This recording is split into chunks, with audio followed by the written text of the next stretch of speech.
là chú là chuan tâm lẩu chủ trang cắn lẩu sủi lẩu ở là trong khi cô mà ai đang lẩu đi người ta chặt lẩu tất cả gì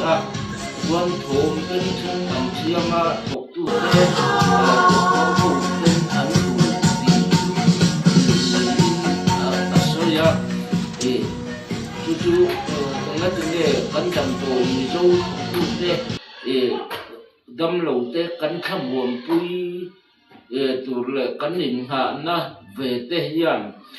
trên tê hiền mình giả lẩu á đâm lẩu tê ăn ngày pui mổ lẩu em chun lệ he mình có ngà riêng cắn sọt cát chặt tắc he mình đi tar riêng mà răng thấy ăn cái là sẽ là ăn phu tô rèn na mùng ấy sẽ thì cái đó phèn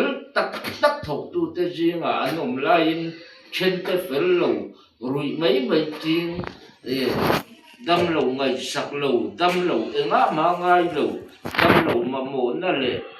bôi mổ sấy po ngay bôi mổ lẩu khi mình dâu tê riêng riêng mình tiêm khi xem na huang cắn mình tiêm tê riêng riêng đâm lẩu ngay bôi mổ nghĩa lẩu cắn ông lệ chỉ đi bôi cái tí thế khi tiền cắn nhỉ nó có ngà po cắn tí lẩu tốt từ ra nhỉ chú bằng chuan hel mình đi tar riêng răng làm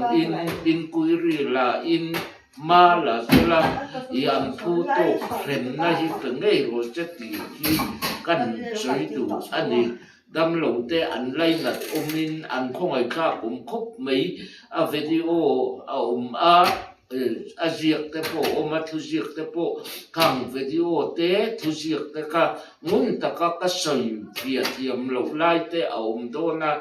mình lẩu en chắc cả mình lẩu chiar chắc rin lệ bula tranga to khek ma mình lẩu en chua chắc cả mình lẩu chiar chua chắc rin view tê lệ sapra